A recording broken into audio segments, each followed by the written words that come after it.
allegiance to the flag of the United States of America and to the republic for which it stands, one nation, under God, indivisible, with liberty and justice for all.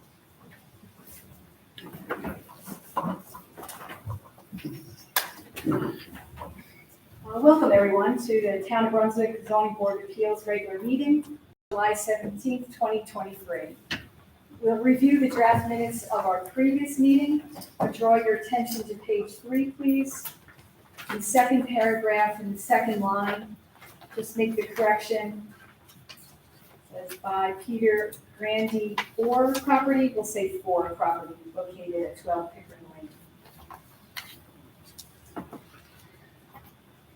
Noting that one correction, I make a motion to approve the draft minutes. Would a member second? I'll second. Thank you, Tricia. All in favor? Aye. Aye. Approved with that one correction. We'll review the agenda as posted on the town website and town sign board. Begin with number 1, Matthew Signs.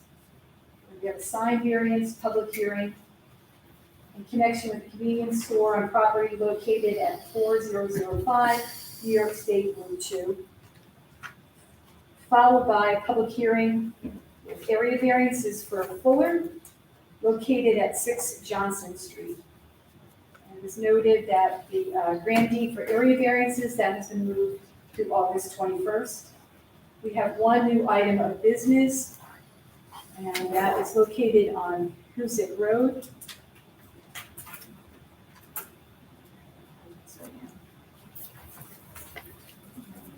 It's for Chippo and Marie's Muse, LLC. So we'll begin with our item of business on the agenda. The zoning board will open a public hearing on the application. We'll note that it was published in Eastwood Press, placed on the town sign board, posted on the town website, and mailed to all owners of adjacent property within 300 feet. Mr. Gilchrist, if you could kindly read the notice of public hearing for the record, please. Notice of public hearing.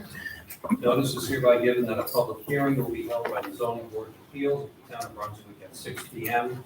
on Monday, July 17, 2023, at the Brunswick Town Hall, 336 Town Office Road, Brunswick, New York, 12180, concerning the application submitted by Matthew Signs, LLC, for 3 sign variances in connection with a convenience store on property located at 4005 New York State Route 2. The application requests 3 sign variances for the total number of signs on the site, for the total square footage of the signs on the site, and for the height of a fuel price sign.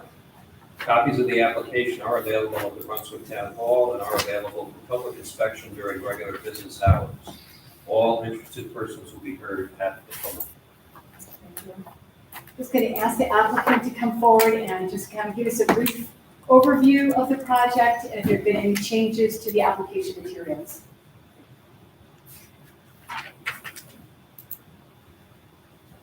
There haven't been any changes, so it's exactly the same as it was before.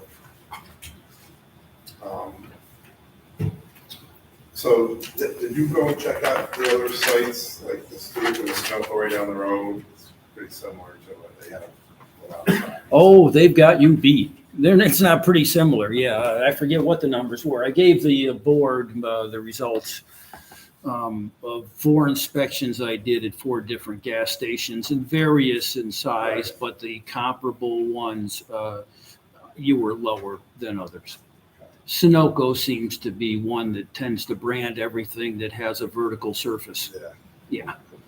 Okay. All right, thank you. So, I mean, I guess the precedent has been set prior, but, you know, it's not nothing that's uncommon for a station to have their branding at the pumps, the balances, and things like else. But they're name on. So, all right. All right, yeah, thank you. Thank you. Any other questions? this time. Yeah, we'll see if the public has any, and we can address those. Yeah, thank you. So I'll ask at this time, if anyone for the public would like to speak for or against the application, you're welcome to do so.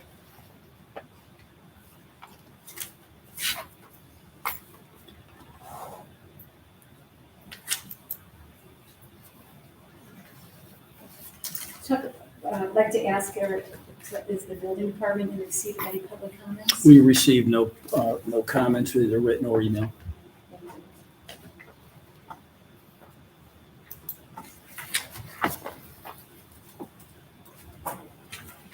Yes, I just want to speak to that a little bit, the question that the applicant had for Chuck, the building department. And, to assist the members' understanding, the building department distributed sampling of other gasoline stations / convenience stores sign totals. And the sign numbers were grossly overlapped. As the presence of excessive signage is under the jurisdiction of the code enforcement officer, the zoning board's power is to hear and decide appeals from decisions of those officials charged with the administration and enforcement of the zoning ordinance. So kind of as I look at that, the zoning board grants variances. So we're kind of like in the business of saying yes. So while we can see from other businesses, there are a lot of no's. I don't see that as our role tonight in saying the no's of the excessive signs. But deliberating and investigating into what's presented by this one application before us tonight.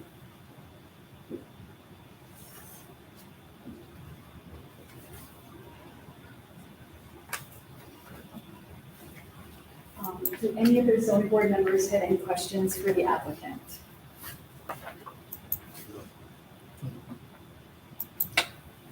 Okay, so hearing no public comment, I would make a motion to close the public hearing portion of this application with members second.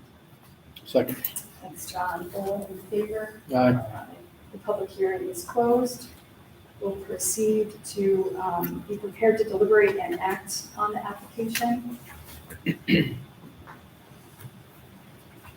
I'd like to note that the Rensselaer County Bureau of Economic Development and Planning has weighed in and determined that the proposal does not have a major impact on county plans and that local consideration shall prevail.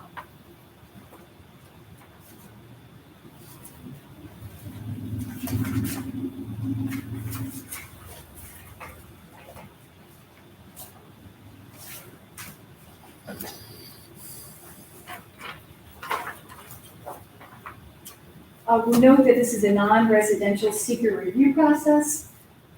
And while there was a short environmental assessment form submitted with the application, the board needs to review the information contained in that assessment form and determine whether, in the board's opinion, there is potential for at least one significant adverse environmental impact from the proposed action.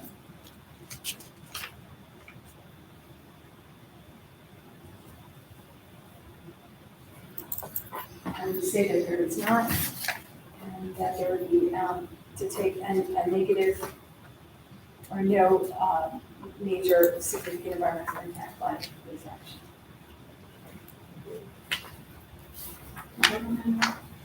Yes.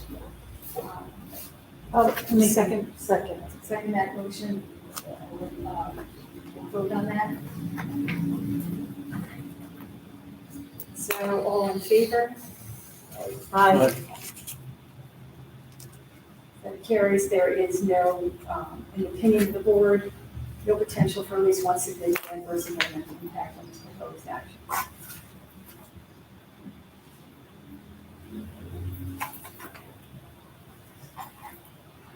And the board will consider a review of the standard elements. There are 5. We'll begin with the first. We're asked to explain how I'm sorry to interrupt you. If I could, before you start reviewing the elements, I'm just going to follow up, if I could, for the record on what you said earlier, which is Every application for a land use approval or variance is unique to its particular site, to its particular issues. We heard the applicant for this particular sign variance say the precedent's been set, but I think it's important to note for this board that you're looking at this particular application and this site at this location with the surrounding properties and making your determination. I did think you accurately reflected any enforcement issues are within the jurisdiction of the building department and not the zoning board of appeals. So compliance issues on any other site are not in front of the board tonight. And so with that, for the record, you can continue. Okay, thank you very much. The board is asked to explain how no undesirable change will be produced in the character of a neighborhood nor a detriment to nearby properties created by the granting of the area variances.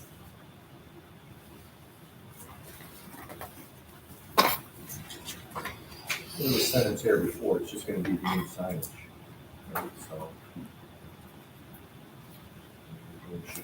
Just a couple additional signs. Well, is that true though? Is it just a couple additional signs or is this, I mean, what was there before?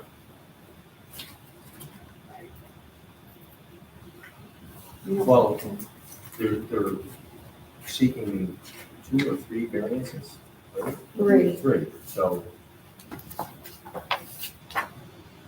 It should only be 3 additional, right? Well, we can break them down, we can break down each variance. We can talk about the number of signs first. In total. In total, right, so that would be the sign variance for the total number of signs. And then in the letter from the building department is cited as 4 being allowed and 26 signs over the limit.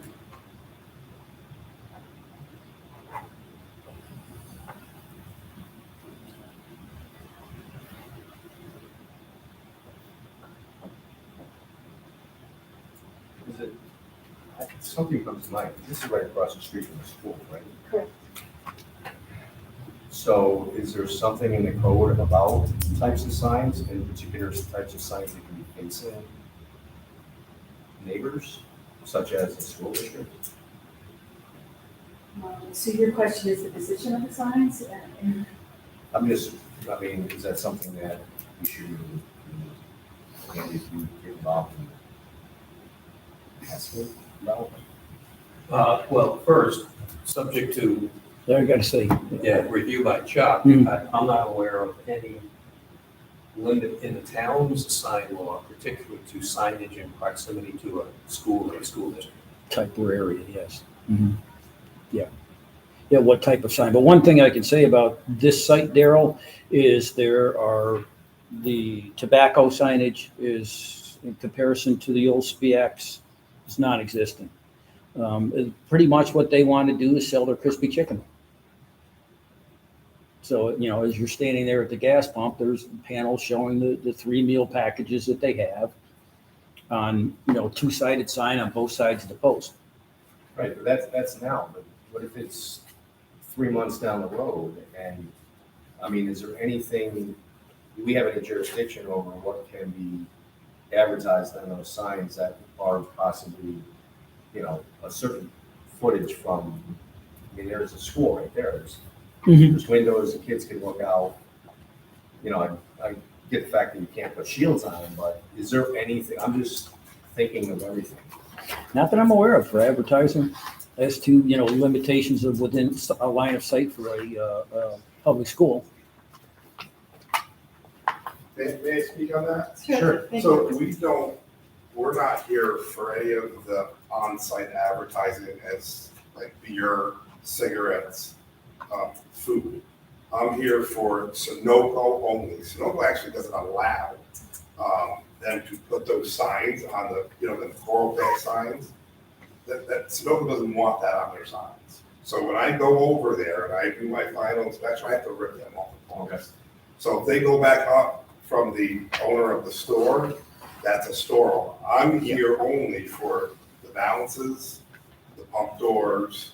I think they have some signage that they put on the poles, Yeah. And that just pertains to like 5 cents off fuel. They don't advertise anything inside the store. Sunoco is not affiliated with the store. So I just want to clarify that. Like, we don't, Sunoco does not want that kind of advertising on their site. Okay? So I'll clarify that. And so I think for the record, it's important then to clarify that the total number of signs that is discussed in the application, are they all Sunoco related? I did the whole enchilada. The application is simply for the Sunoco signage. No, it can use, it's the crispy chicken. And so the application is it made by the underlying fee or store owner or just by the Well, this- sign company on behalf of Sunoco? We're on behalf of URJH, we're representing them as a distributor. In the pylon sign, yes, that's different. If there's a sign face in it they're promoting, that would be included in it. But other auxiliary advertising that they, like a tobacco company comes in to put on their things, or Monster, or advertise, buy 2 Monsters for $5 or something like that. We're not applying for that type of sign. So is the crispy chicken part of it or not? So there's a crispy, crunchy chicken sign that's mounted to the side of the pole. Is that considered part of your application from Sunoco, or is that would be considered part of the building ownership? Because like the Cobble Pond farm sign that's on the front of the building is still considered a sign. So irregardless, whether he applies for Sunoco-based signage as a site as a whole, we have to look at the total number of signs on the site. So it would be my understanding that, and we clarify, that irregardless if he's got a certain number of signs that he's supposedly putting in for that are Sunoco based, if there are other signs on the site that we're seeing, like even in the pictures. Well, that raises a kind of, I'm not meaning to cut you off. I just did that. What's in front of the board is the application for sign variance. So we need to look at what's been requested by the applicant for the sign variance. If there are other issues regarding unpermitted signage on the site, that's an enforcement issue to start with the building department. So I think it's important to clarify what's the scope of the sign variance application in front of the site. What's the applicant that's here tonight requesting in terms of the variance? And this was triggered by the canopy over the diesel island. But that's my question. So if the applicant is only under the impression that he has to apply for the Sunoco portion, as the site in total, though, we have to take into consideration every sign on that site. And that may not, those numbers may not be in this application. No, your jurisdiction is limited to what's in the application. Okay, this board is not the enforcement arm for the town to determine whether the total signage on the site is in compliance. Your jurisdiction is on the request for the variance, and that's defined by what's in the variance application. But if his application, in his mind, didn't include the sign over the building, the sign in the window, and for some reason those weren't included, which they need to be. No, not at this No. point. There's a request for a limited number of signs. Let's presume for the moment that the board were to approve that. Then those signs would come into compliance with the sign law through your variance. There may be additional signs on the site that remain in non-compliance, potentially, subject to the review and determination of the building department on an enforcement review, a compliance review. This board's jurisdiction is limited to varying the standards for the sign law. And that's going to be defined on what's been requested. So then I have a question, because the crispy chicken meal sign is included in the packet. Right. Which isn't And that is- Sunoco. I would disregard the cheat sheet as for total signage.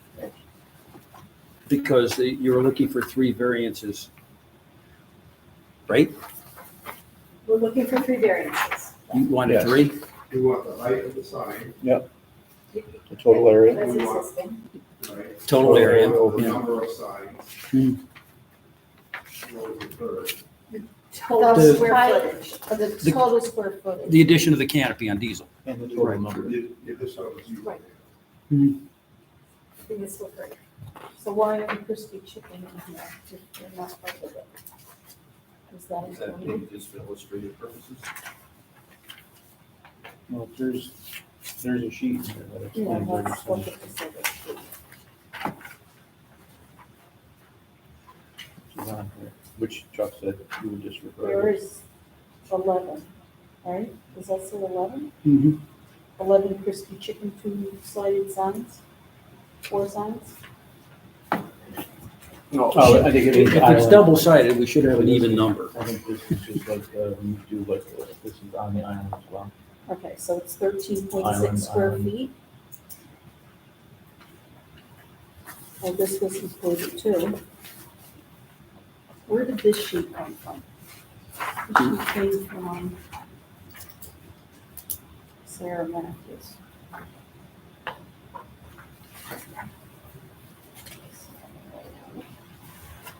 So the Cobble Farm sign On the building. is on here. Yes, But we were that's- applied for that variance, yes, that was, I know about that. That's included in the I believe packet? so, yes. It is. That's what I was just after. I was just trying to verify that when he gave us the number of signs being 26. But then he also mentioned only the Sunoco signs, that 26 number was accurate. So that's what I was just And trying then to the verify. crispy chicken signs are included in that Okay. too. So, okay. I'm fine with that. then.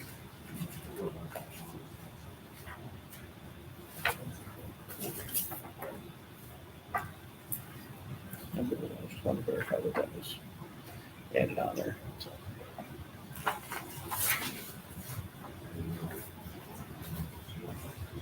So the total number of signs is a sticking point.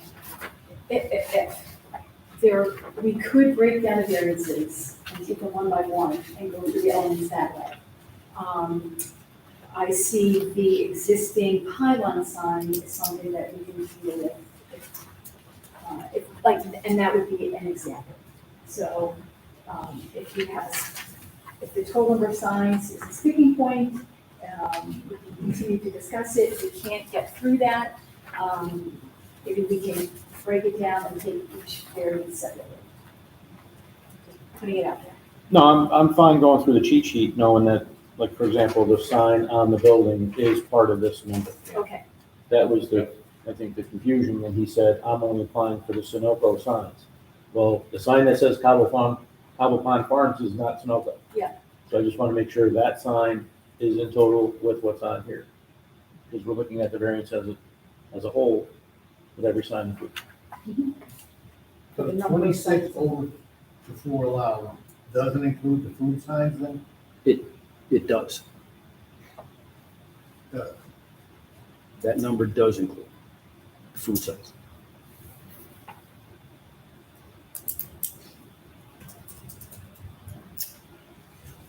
So there's 4 that they're allowed and 26 that they're asking for? The variance was just for the Sunoco signs. So what I did was what was existing and did the count of what was existing.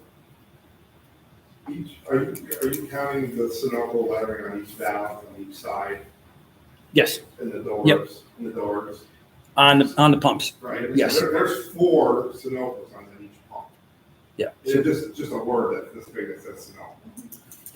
You know, so I mean, take that into consideration, as there's, how many pumps Yeah. are there? The number came up, I think, 16, Right. just for the information on the That's pumps. 16 right there. Yeah. And then you have 2 POE signs that are 18 by 12 on each house, Yes. right? So there's Yeah, 4 the columns there. 5 cents off, right. Yep. So there's another 8 signs. I guess, I think the zoning law would probably has to be looked at for signage, and the number for gas stations currently it's not high enough. Doesn't represent what's out commercially available. Right. And we can't expect, gas station owners to cover up the signs on the pumps. When you buy a pump package with the labeling on it,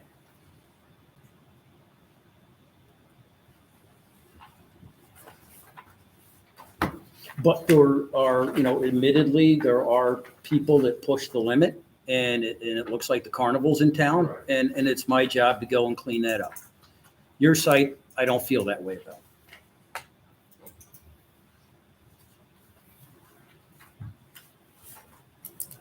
But every time there's a light post and it's got a vaping sign on it for some vape product on both sides, And that's what I was referring to as before, Sunoco doesn't have any control over that. Right. That's the store owner, they're advertising, and we signed on to capitalism, and advertising is key. So they're going to try to put out there as much as they can.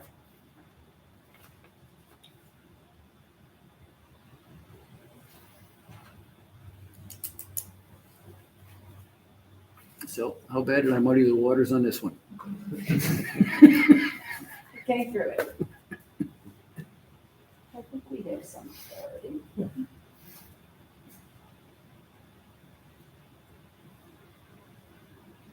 So you brought up, Darryl, you brought up a point about the character of the neighborhood.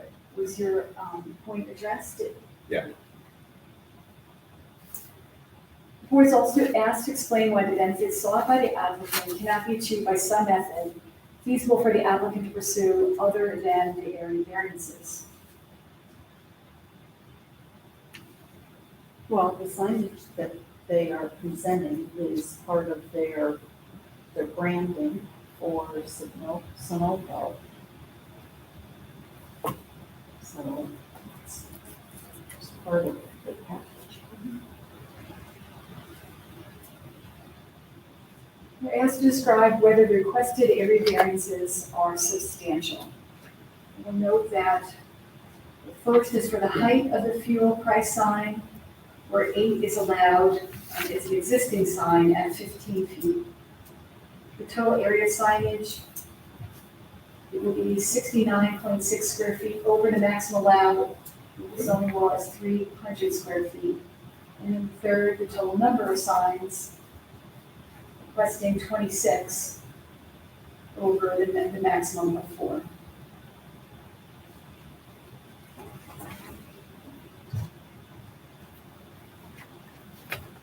One thought I had is, it's a large number of signs, but the 16 on the top are so small that they can't really be seen from the road, which the reason for a sign law is to not clutter up the view from the road. So those 16 really aren't going to do any cluttering from the road. So even though there's a lot, the number is big, some of them are insignificant the way I look at it. I agree. And with the height of the main sign, I think it was raised last meeting that even though the height is substantial as well, it does offer a pass-through view with the columns that it's open underneath. So that's actually, It doesn't that's a plug benefit. anything to the- That's a benefit. safety.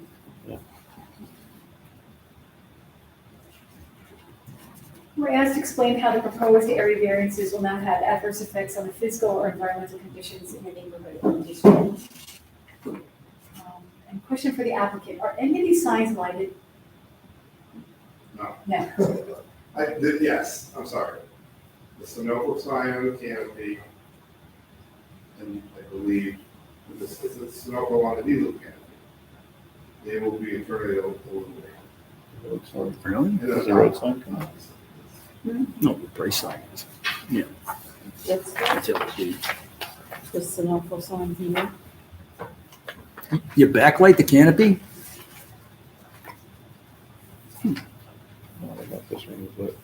Yes, it's a channel letter mark, it's a word mark, it's lit up, the diesel is lit up. I can't remember. Because historically, the zoning board has asked for signs to be lighted during the hours of operation. And then when the store is closed, that the lights are off. Is that something that you could see to be feasible?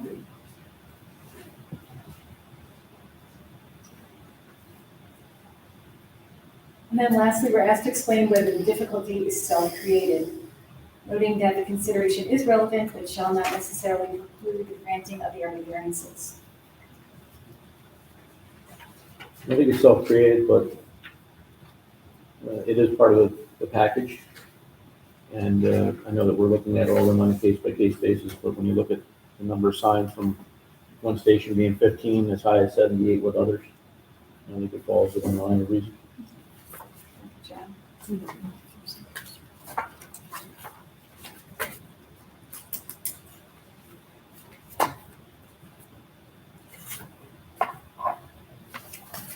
So if there's no other further deliberation, we will consider the balance between the benefit to the applicant is weighed against any detriment to the community at large or the neighborhood in particular, determined to grant the requested variances. I make a motion that we approve the total number of signs being requested, 26, the square footage, the total number of signs to be 369.6, and the height of the one sign to be 15 feet. During our discussion, Patricia, we spoke about perhaps a condition of the lights being illuminated during hours of operation. And then we spoke about earlier at the first meeting that something hanging off the pylon sign. Actually, I'm not sure. That was a concern by any of the board members if they had that on as a condition. No, didn't you state at the last meeting that Sunoco won't allow anything to be hung on the bottom of the pylon sign? Sunoco will not allow anything to be hung on the bottom of the sign, except for the price shopper fuel rewards. That's the only thing that can go on the sign. Now, once I take my final photos, if the guy goes and puts something else, it's beyond my control. But they will send secret shoppers to do a site survey here and there and make sure that they're supposed to be abiding by it. Yeah, and that's especially, that sticks out with us because it's right across from the school, our school zone. You need to be able to see both ways, no matter which way you're coming or going through that parking lot. So I'll add that two conditions, that the the lighting is on the canopies, the signs be turned off when the business is not in operation, and that there be nothing hung on the pylon sign that would block the view. Are the The pumps site- available 24/7? I don't know, I'm not sure. The But the only, lights are tied into the lights. So okay. the Sunoco sign will be tied into the lights, if the lights on the canopy are on. The pumps are in operation, the lights will be on. But I don't know if it's a 24-hour site, I don't think there's that much traffic on that road for it to be 24 hours. I just know that the one in Sickaway is, the pumps are on after hours, and there are no lights on at all underneath it, which I understand we want to turn most of the advertising lights off, but there's no lights there for safety or anything like that, so it's just a question, that's all. So a motion has been made with the addendum of the two conditions. Board member second. Thank you, Darrell. All in favor? So your 3 requested area variances have been granted. Please continue to coordinate the work that you're doing with the building department. Thank you. Thank you. Have a good night.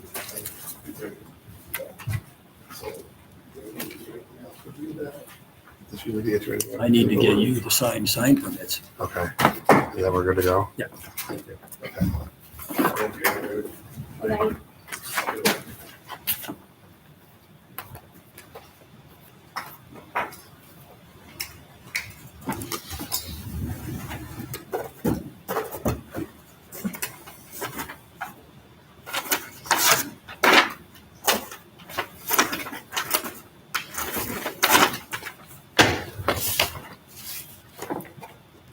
The second item of business on the agenda is 406 Johnson Street.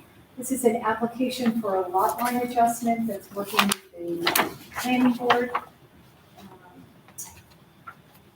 to create a parcel that will require some zoning variances, and that's why the application is in front of us.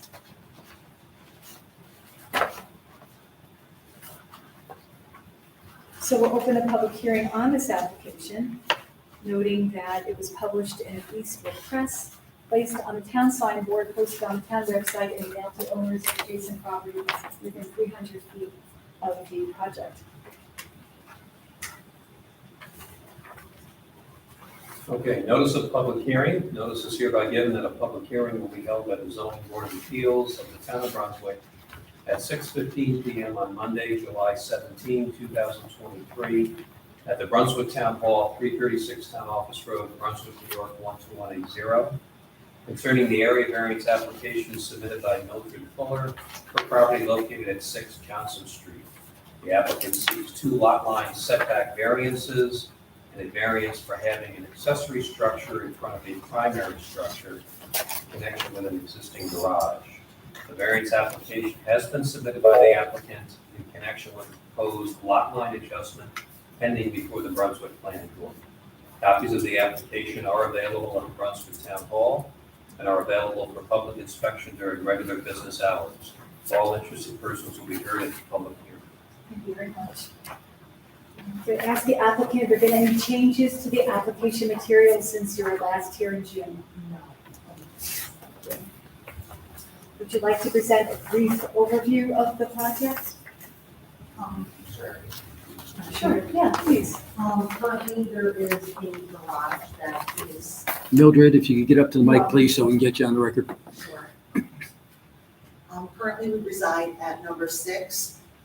Our house faces the garage that is currently on the property of number 4, which belongs to my sister-in-law and brother. They are currently in the process of selling their home, ready to close. And we've been sharing the garage. It's right there. Technically, the garage originally was with our property. When they moved in, they had it resurveyed, whatever part of it was on theirs. It ended up being theirs. Since they are now, they're gonna move, the garage is right in front of pretty much our driveway. We've been utilizing the structure, and we would like to have that included, as part of our property again at this point.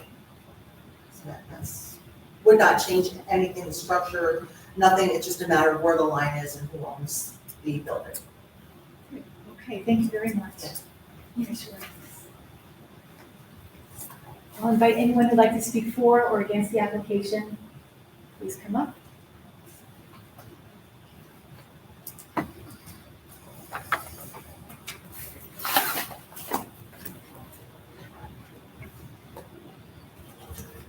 Chuck, is the building department in receipt of any written or electronic? We have comments? received neither written nor emails.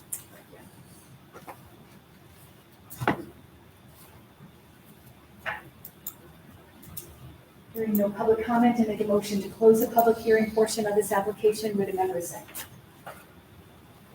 Thanks, Daryl. All in favor? Aye. Public hearing is closed. The zoning board members are prepared to deliberate and act on the application. We'll note that this is a residential application, it's type 2 under the State Environmental Quality Review Act, so no further secret determination is required. The zoning board members will review the standard elements for the consideration of the area variances. I want to note first that Rensselaer County Bureau of Economic Development and Planning has acted, has determined that the proposal does not have a major impact on county plans and that local consideration shall prevail.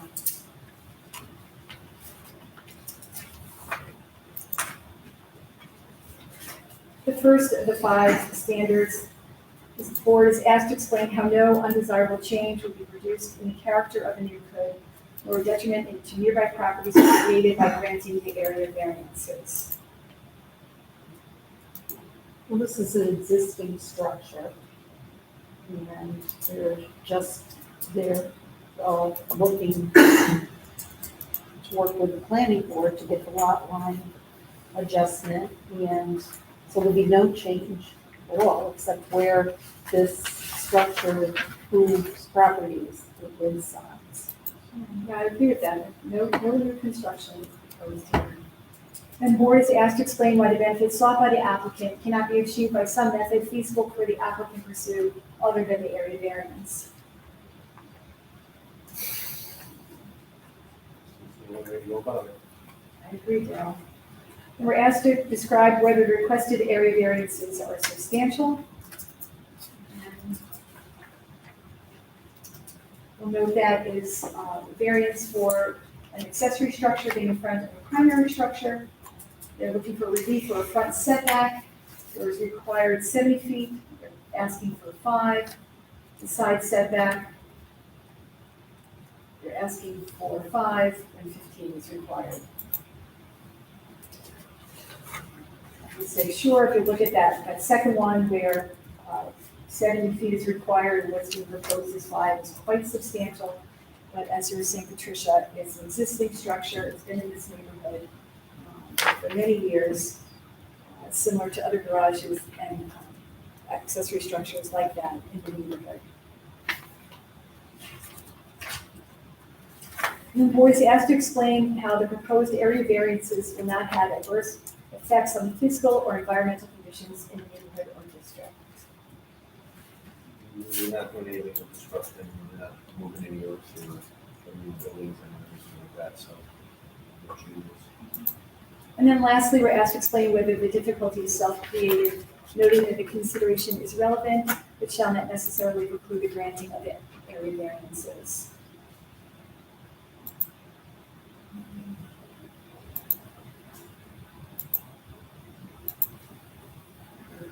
Say it's self-created because this is what the applicant desires to do, but there's no way around that.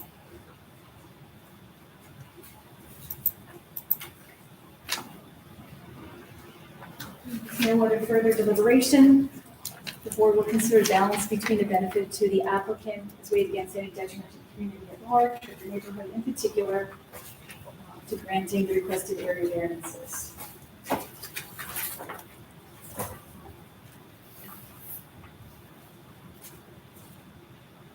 I'll make a motion to grant 3 variances. Second. All in favor? Aye. So the 3 variances are granted. First being the accessory structure in front of the primary structure. The second for the front setback relief, and the third would be for the side setback relief. So going forward, Mildred, just continue the work that you're doing with the building department. If you have any questions, you reach out to Chuck with those. Next stop, planning board. What? Next stop, planning board. Okay. You'll be on the agenda for the next planning board meeting this Thursday. What is that, Rita? This Thursday at 7 p.m. Yes. Okay? Thank you. Thank you. Have a good night. Thank you.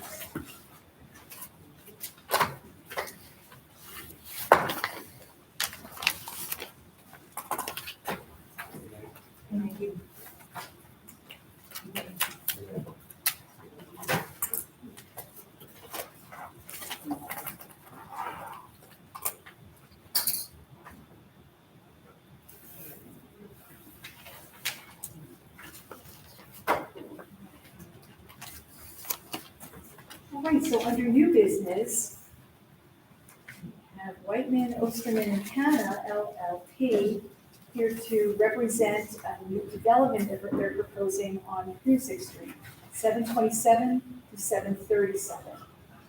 To give you the time now to kind of give us a little overview, we received your packet of information. You have the opportunity to go through that. We might have some questions for you. Welcome. Thanks for being here tonight. Oh, Tim. Glad you're here. I'm sorry I didn't set up the tripod for you. Alden Cox, wife and offspring, and is approximated your council. That's fine. And I'm accompanied tonight by Tim Freitag from Buller Engineering. And what we thought we would do as a start is just give you a general overview of the project. And then I can just briefly discuss the variances that we've identified. And then any questions or anything the board may want. Sounds like a good plan. Good. All right. Good evening, Chair, members of the board. Tim Freitag with Lowell Engineering, here on behalf of the applicant. We're here in pursuit of a redevelopment project. It involves the Hoosick Street corridor, the intersection of Hoosick Street, Chesney, and Mohawk Ave. There's 7 parcels in question that are included in the application. That's 727 through 737 Hoosick Street and 4 Mohawk Avenue. Those 7 parcels are proposed to be consolidated along with a lot consolidation to end with 2 parcels. So we're going from 7 to 2 parcels, a 1.35 acre and a 1.22 acre parcel. So a little over 2.5 acres involved in this project.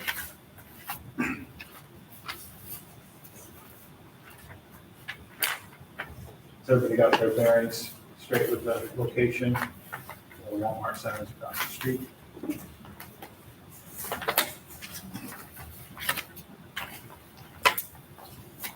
The 2 parcels will be divided in the middle. On the eastern portion of the property, we'll have a shared access drive. We're proposing to construct a 4th leg to the existing signalized intersection with McChesney across the street. On that parcel, we're proposing a 2,350 square foot quick serve restaurant and a 3,500 square foot retail facility. This quick serve restaurant is a low volume drive-through user. It's a mobile order or pickup only. There's no menu board or order point in that layout of proposal. On the western side of the site, we've got a 5,000 quick serve restaurant. That site will have a standalone drive-through, stacking, and parking to accommodate that use. This is proposed to be a larger building, but a full drive-through use with a heavier demand on the drive-through. The majority of their business is in the drive-through here, so you will see a longer drive-through. And this drive-through and operation is very unique to the industry that I'll get into here shortly. But the western side of the site with the 5,000 quick serve restaurant, that property is what we're here tonight to discuss for area variances. The eastern side is zoning compliant. They're able to meet setbacks, parking requirements on the eastern side of the site. On the western side of the site, we're here to discuss the size of an accessory structure, the residential setback to parking, and the number of signs that are proposed on this site. So this potential user is in negotiations with the applicant and the future owner of the property. They have a unique layout to the industry where they have a full 2-lane drive-through. So there's 2 lanes that continue all the way around the site. In this drive-through, they require team members or employees to help shuffle guests through the drive-through. So over top of the order point, where your menu boards are, we're proposing a canopy. This canopy is sized to span over 6 cars. And then at the pickup window, there's also a canopy over the pickup window. In this case, isn't actually a window. So they replaced that typical pickup window where you grab your meal out of the window and on your way. It's actually a door. So it's a pickup door. And what that allows team members to do is they take the meal and they can walk it out to that second lane. So there's full service in both the first and second lane as you carry through the drive-thru. Here we do have a even wider order point area. So we've got a 3rd lane, a bypass lane that starts at the drive-thru entrance, and then it merges back to 2 lanes right after the 2 menu boards and your order placement here. So it opens up to 3 lanes, and then merges to 2 to provide that additional drive-thru stacking should be needed. Now, given that this user, the majority of the traffic is drive-through, the site plan is designed to put a focus on traffic circulation through the site, pedestrian safety of that traffic circulation to dine-in guests, and maximize stacking. So we have an isolated drive-through layout. It really elongates the travel path around the perimeter of the site. So as you enter the site, at the signalized intersection, you have a long path around the perimeter of the site to circulate out. Really maximizes the on-site stacking capacity, so we'll never have an issue out to Hoosick Street for backup. What this also does is the drive-through guests never have to cross traffic with the majority of our dine-in guest parking. So somebody entering the store can actually park walk into the store, leave, without having to cross that main corridor of drive-through traffic. So there's a safety feature built into this for pedestrian access as well. We are proposing pedestrian access on both sides of the shared access drive for both sites out to Hoosick Street. And there'll be upgrades to the signal, both for pedestrian crosswalk and signal poles, and upgrades to the existing signal for that fourth leg. We'll have connections to public utilities, water, sewer, electric, gas, and then there'll also be on-site stormwater management facilities on both lots. So that's the overview of the project. I'll turn it back over to Paul to just go a little bit more depth of the variants themselves. Is there any other questions on the site plan or the project in whole before you go into that level of detail? Yeah, I have a question. So how do you prevent customers from crossing through the in-dining parking area? That you're asking them to queue all the way around, but you could kind of cross right through there, couldn't you? You could. I would envision this maneuver is out of your way, where this main corridor is going to be the path of least resistance, less turns. You know, here would introduce 1, 2, 3 more turns to the drive-through. Right, because so those turns that you're pointing out, they're raised, are they curved? No, there's curbing here, but this is just striped out. This is for a parking field. We'll have light poles in here. Right. But no, this is striped for truck circulation. So we have to get deliveries into the center. And we don't want to utilize Mohawk for the truck traffic because there is residential further back behind us. So the truck comes in, they'll circulate through here and back out.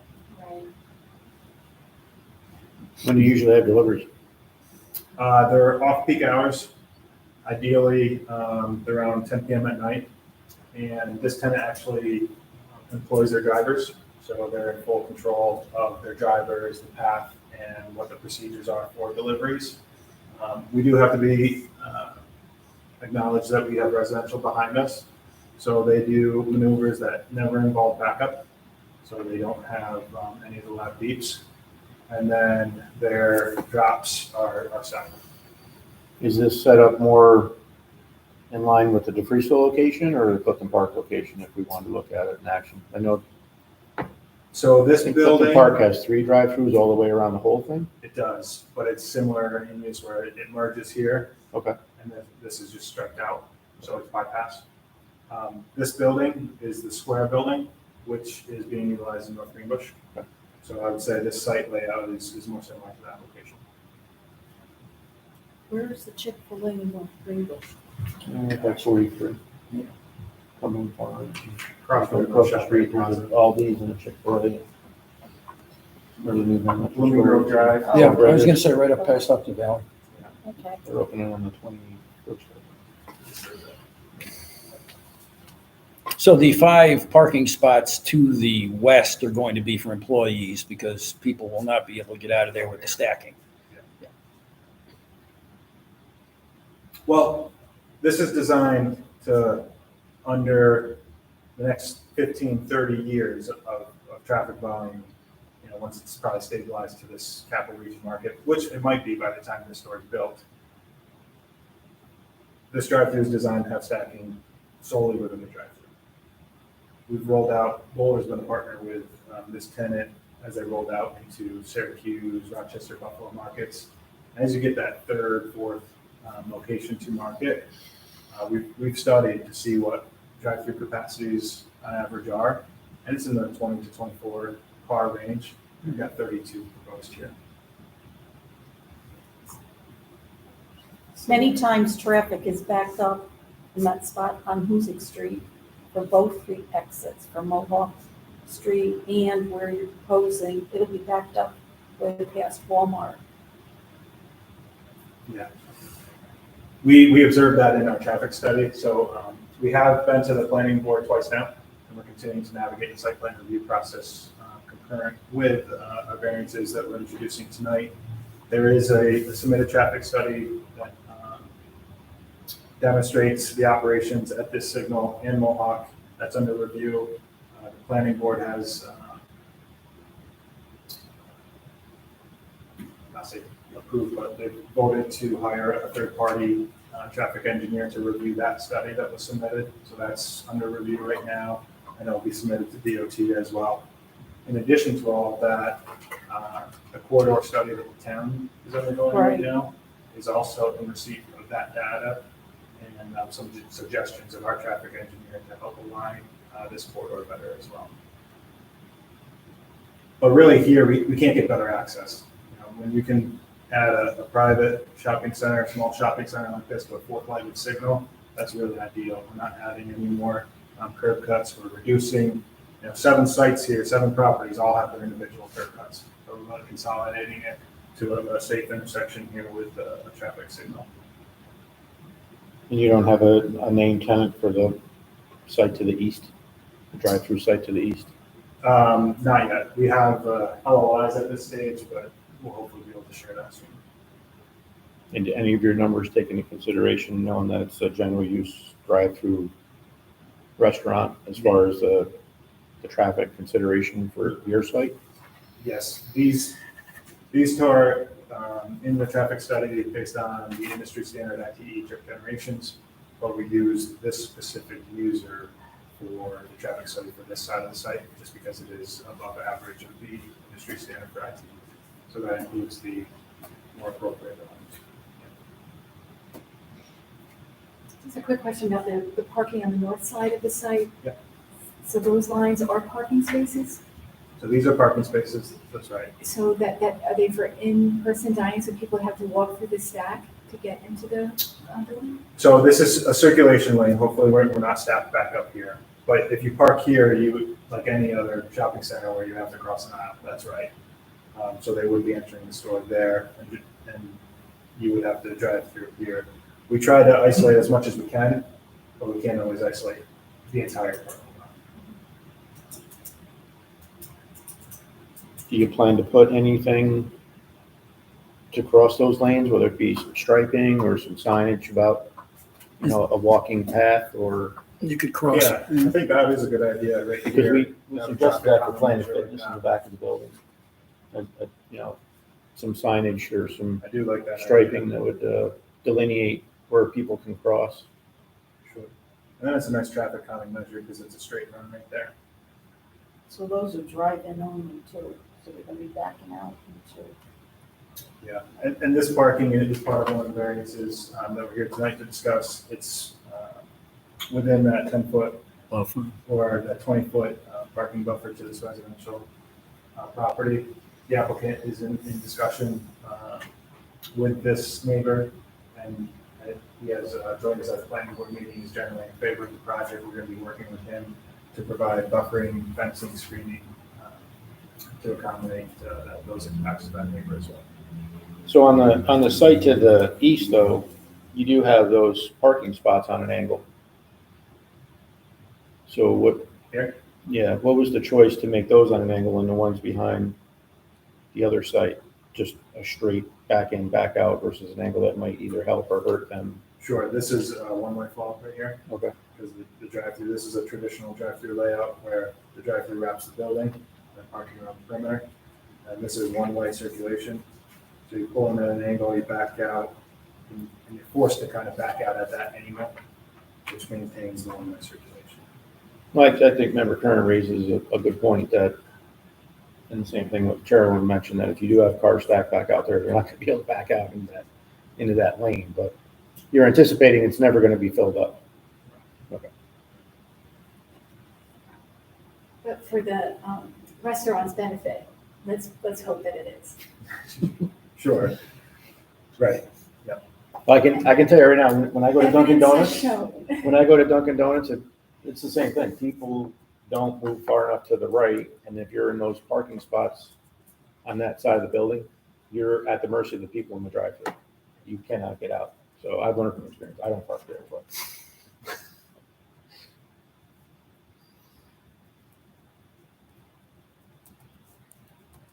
So if you'd like, Paul could come up and just kind of. Sure, read thank you. everything.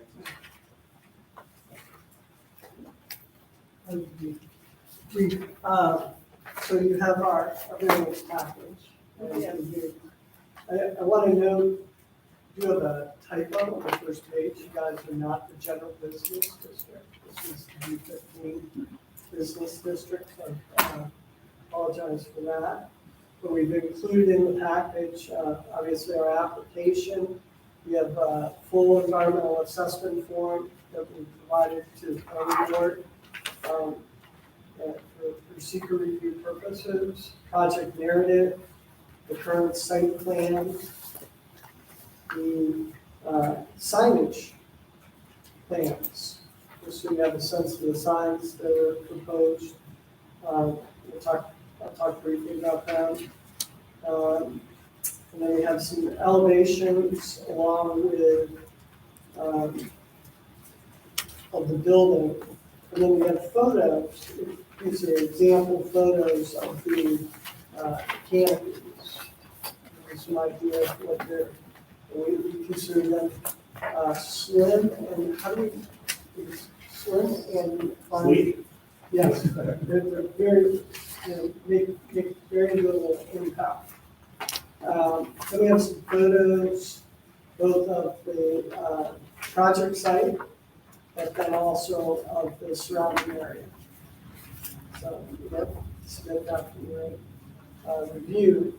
What we have in terms of the variances, Tim mentioned, you have a standard, these are the ones we've identified, you have a standard in your zoning law that in the aggregate, both of these canopies are detached from the building.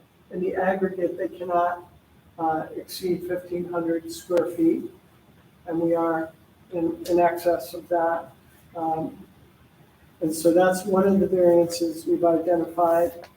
Tim was mentioning there's a 20-foot setback required, sort of as a buffering area along residential properties. This is a residential property back here, and as Tim indicated, the owner's in discussions with this neighbor to provide landscaping and/or fencing along the property line, which will help to mitigate some of the potential impacts.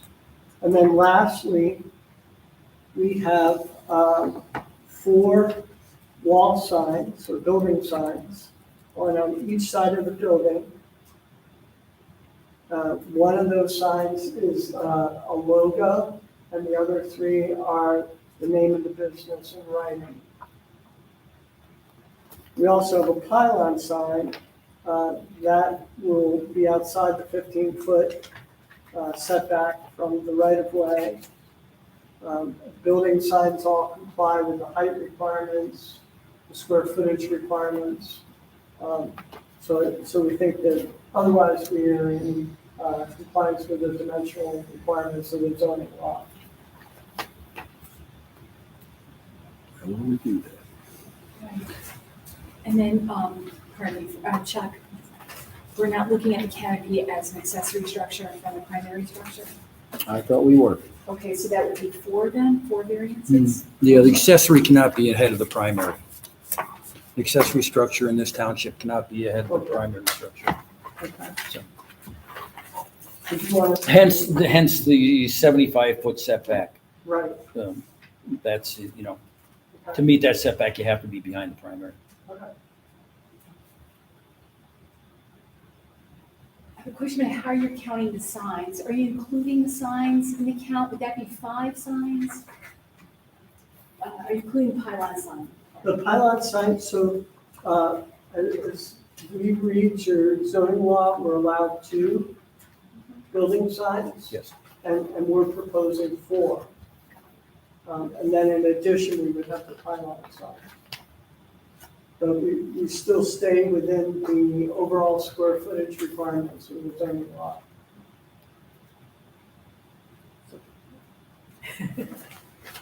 Get that? 4 wall signs plus the pylons. Plus the Yes, Five total. yeah, I quoted it, right, yes. But what's unique here is the layout of the building. Unfortunately, our front doors are facing the north, right at the back of the building. So that's why we need the 4th sign compared to some of the others. As you drive down the corridor, not a lot of folks have that 4th sign on the back of the building. The main entrance to the store is right here. So we've just got that script text, or it might be the logo over the entry door, so guests know where to.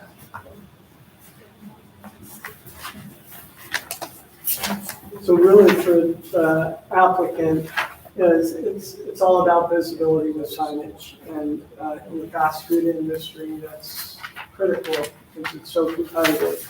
So that would provide us with visibility both from approaching this way on Hoosick Street, this way, obviously in front.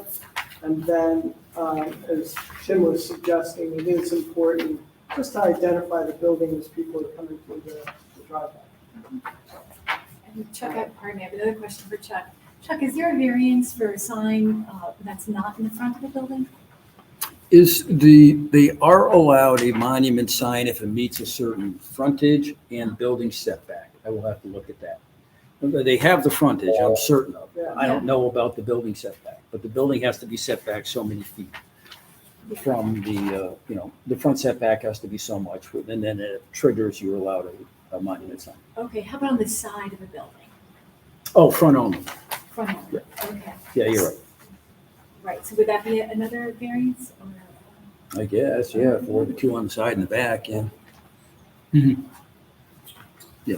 Just to clarify, what was the concern? Yeah, sure. Signs are to be on the building front only, not on the sides or back. So in addition to the variance for the number of signs, it's a variance for a sign For their not beyond location the as front well. yard. You'll have 3 variances for the location, the 2 sides and the back. Yeah. Yeah, it's very easy to miss. It just says, it's one sentence, all signs will be on the front of the buildings.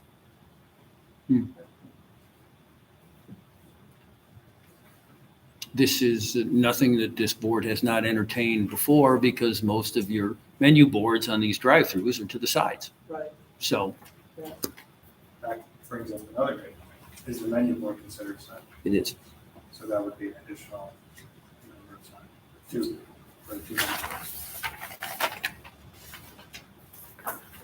So you can have 2 menu boards? We do, so in this location, you can kind of see by the canopy columns, you've got 3 lanes, 1, 2, 3, that outer lane's bypass lane. Right. So you have a menu board here and here. Do they then go into the overall size or square footage? Yes, that would be out of the square footage, yes.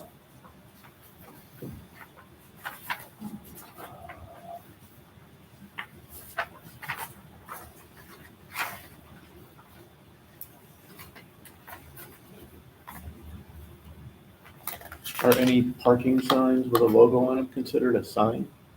So like this one here has Chick-fil-A vehicle parking with their logo on it, and then they have like Uber. And it has the name as well. They have delivery driver signs.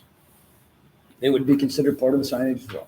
Yep, the only thing that would not be is a generic sign that said enter here, Yes. exit here, pedestrian crossing is one which would not be, Like the handicap parking is not. that is not considered part of the sign package. It's So this is- mandated by the This is a state. good example right here. So typically, this curbside order will have, and these came out during COVID, they have a base and it's on wheels and they move it to the space that they want those type of orders to pick up. And then you call or you message on the app of what space number you're in, and then they can come out and deliver your meal that way. That's what those signs are for. But the signs are movable? They are movable, yeah. Really? Yeah, I've seen them, Why don't you have one general location where your orders can be fulfilled? They leave it up to the operator. Ideally, they leave it up to the operator who's the manager at the store. Mhm. If one spot works better than another location, depending on.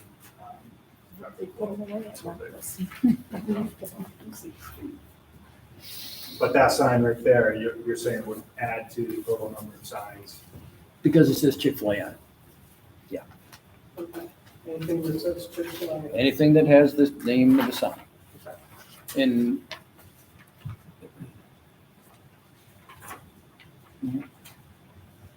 you only have 3 pickup spots? Only 3? Because you figure most everybody's driving through. It's quick, get in and get out. So concerning, we'll say the first variance, where you're asking for the variance for the square footage of the canopies. Yes. And then we look again at the canopies, I think for the fourth variance, but that doesn't matter, where the accessory structure is front of the primary structure. So part of the elements, like you may have heard during our public hearing, the zoning board would like to look at feasible alternatives. So could you present reasons for choosing this alternative over another one? And I'm directing the question towards the canopies.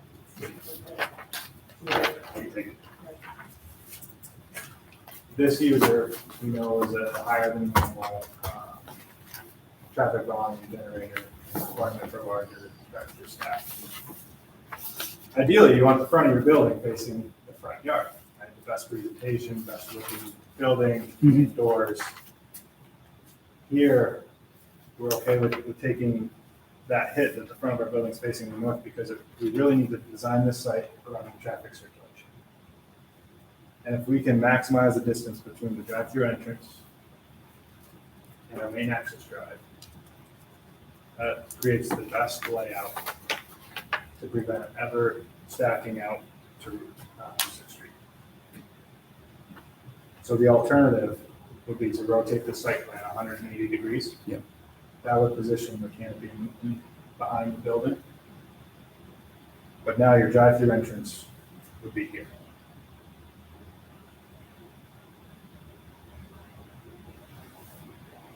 If a high school sporting event just gets over and everybody heads to this location for dinner, during that one peak instance, we want to make sure that it doesn't ever back out to the resource.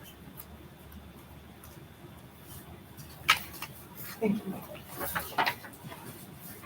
Did they ever consider a combination of the right side, or just because of adding the traffic signal, there was no flow that worked to occupy just the right side, or a combination of both? Yeah, the right side is actually smaller. Yeah. It's a smaller site. Because take away the driveway, right?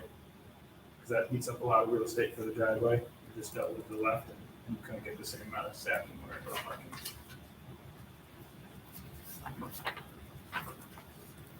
Was there any thought into, an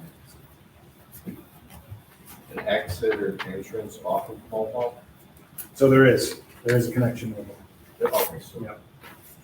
There's a secondary egress off to the Mohawk Avenue. We're not proposing to sign it, any signage over there. It's just a secondary entrance or egress. So I've been on McChesney many times. What hours are they open? 6:30 a.m. to 10 p.m. Monday through Saturday. Closed on Sunday.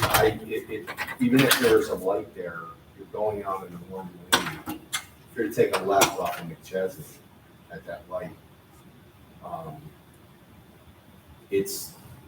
sometimes you can only get 5 or 6 cars off of McChesney. And I couldn't imagine people coming out of that parking lot onto one lane going down the road west. That I foresee that being an issue. You don't think Significant issue. cars are going to be able to get off the site? Well, if you're saying with the traffic light, there's already a traffic light there. And I'm saying coming off of McChesney, you got no line on the traffic from like that side of the road. If you have traffic coming from, more establishments from that side, you're not gonna be able to get off of McChesney.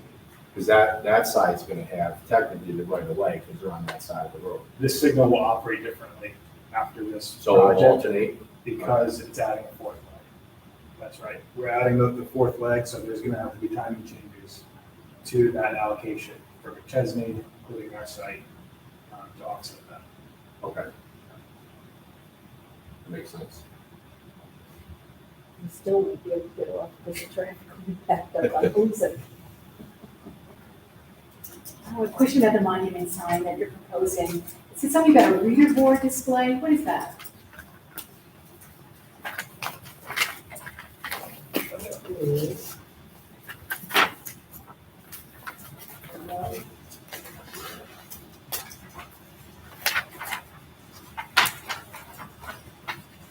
Just want to know, does that change? Yeah. So you have the logo at the top, Yeah. yeah.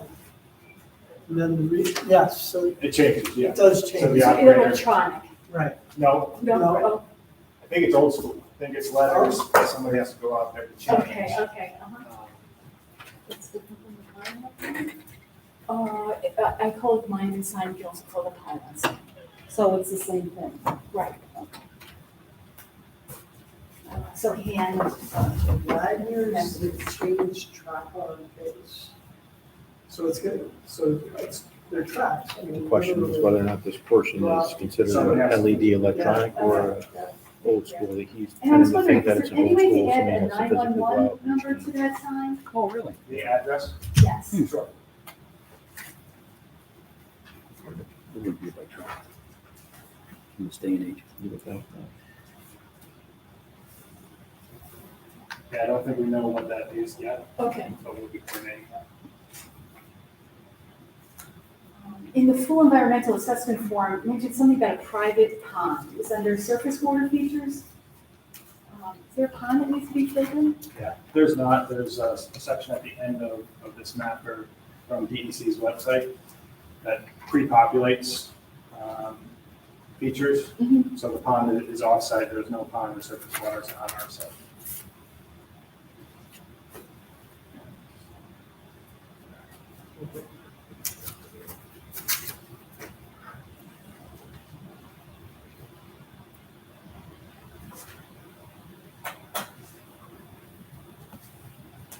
And it was just noted in the FEAF that it was open on Sundays, so I didn't make that change.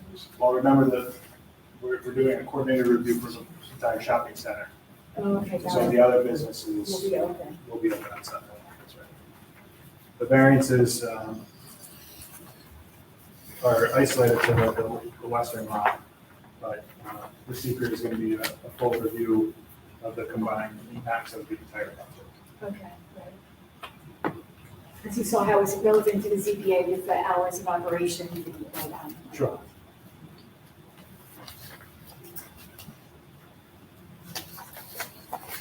And then, there's also a term that I didn't understand, banner layout detail sign. Is that That's- just something that kind of goes out front, it brings people's attention, or? Only during construction. It's a temporary sign during construction. Okay. If people organized during the construction process, that they include in their signage package. So it would be proposed to be displayed only during construction?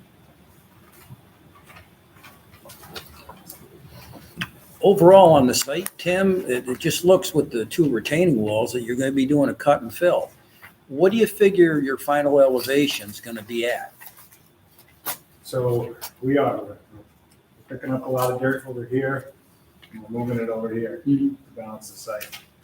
Our critical points are our driveways, right? So we got to match existing grade of their driveways.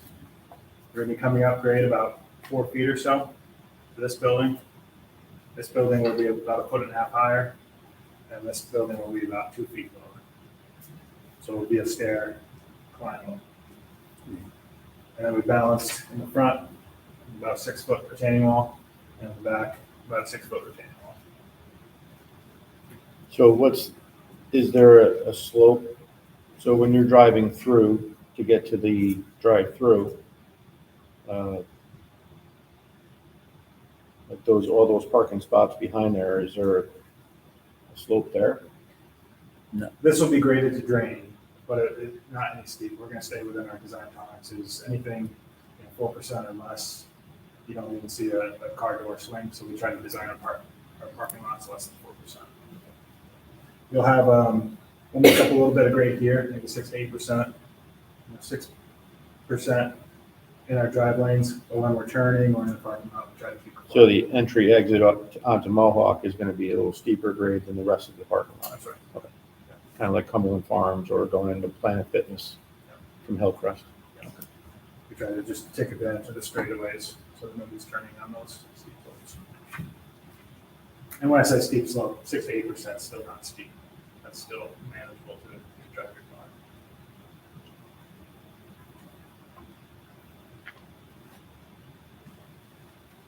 Any other questions on the canopies? Everybody understands the purpose of them, the look.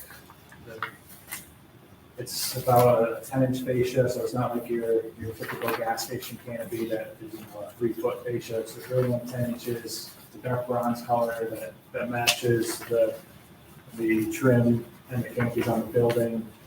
And it's really designed so you don't see it. That's the goal, is to not see that canopy. Unobtrusive. It's not intrusive, that's right. There's no signage proposed on the canopy. It's really just weather protection for the team members. So how we left it with the planning board at the last meeting was, there was some discussion about the project similar to you guys tonight. We just gave an introduction to the board. We went to a workshop and followed up at a formal meeting. We supplemented our short EAF with the full EAF. There was discussion about a coordinated review with this board and potentially a coordinated public hearing for both boards, a combined public hearing. That board wanted some more time to think about that and certainly get your feedback before they make that determination. But we're hopeful to get on to the next planning board meeting to begin that secret process and schedule a public hearing. Does that generally seem acceptable to you guys? Do you have any other thoughts on that process? Of course, we'll wait to hear from the planning board whether or not they want to invite us to that joint public hearing. And in the past, historically, we have joined them on big projects like this. Right, well, we'll wait for the secret determination. We need that from the planning board before we can do anything with the area variances. Right, so if you want, we meet again in August 21st, if you want to come back and update us. We'll 21st. We'll prepare a supplemental submission to capture the additional variances that you'd like to Fine. have. And we'll probably check in with you first. I was going to make sure say, we yeah, covered I everything. admittedly, Paul, I haven't even looked at this. Yeah. So let me get a chance to look at it. Well, your contact information is part of this package? Yes. Okay. right. And would it make sense, would you be scheduling a public hearing then, John? Probably not, yeah. So we'll get that supplemental information that you'll give us with the new square footage totals. Yep. We'll add on the accessory structure in front of the building, the signs being on the sides of the building, including the menu boards. And we will wait to hear from the planning board. Yeah. Very good. Great, appreciate your time. Okay, thank you very much. Have a good night. You as well. Thank you. They saved the month by doing this. They saved the month by doing this. Because we caught all that. Okay.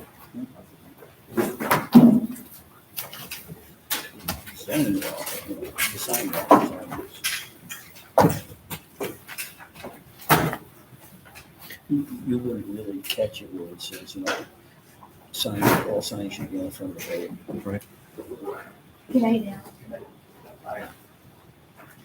Hi, Mr. Bolson, I see you back there. I did not know that you're coming tonight, but I'm interested in hearing what you have to say tonight. I'm interested in hearing what you have to say. Yeah, so because I didn't know you were here, Okay. and that you were coming, I had nothing prepared. So if you want to come and, in front of the board and just address what your concerns are, we can take it from there. So please come on up.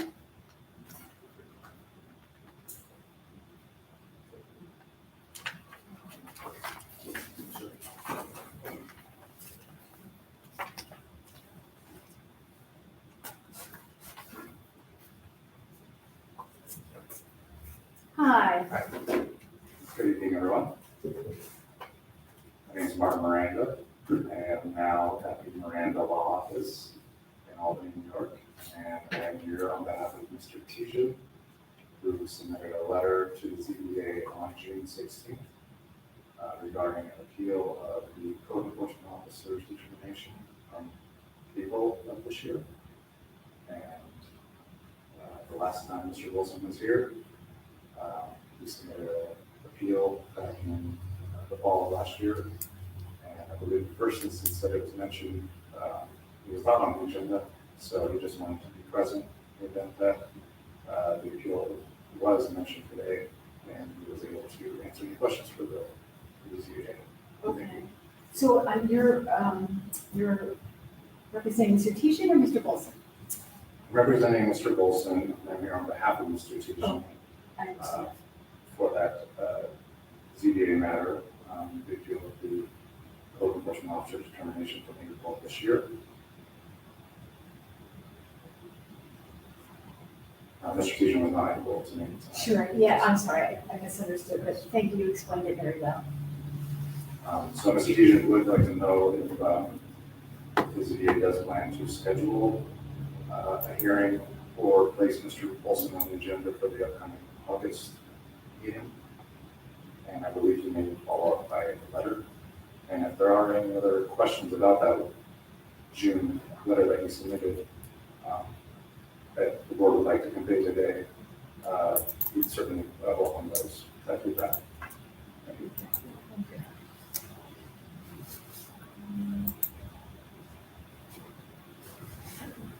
Well, as long as you're tonight. I was not aware that they were coming either, so, hello.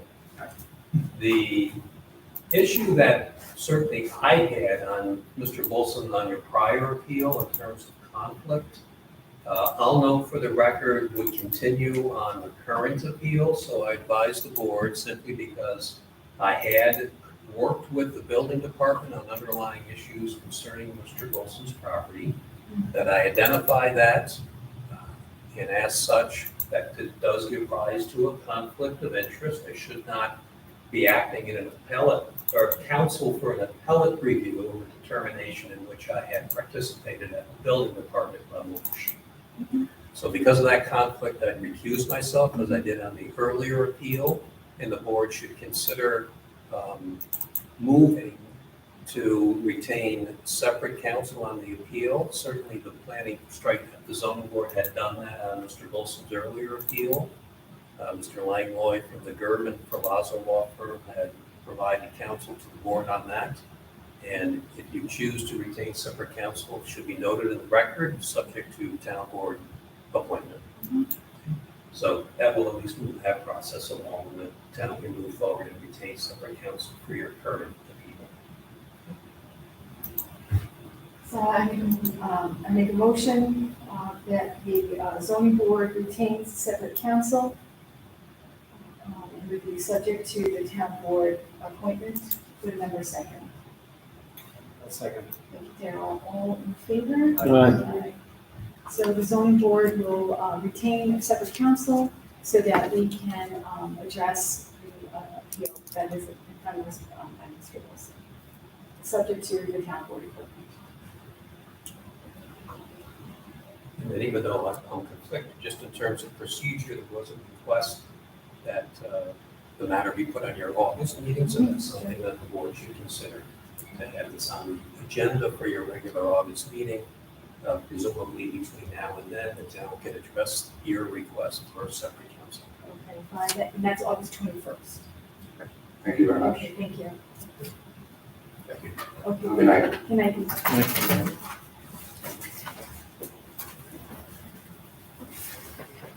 So who will notify the town board that we're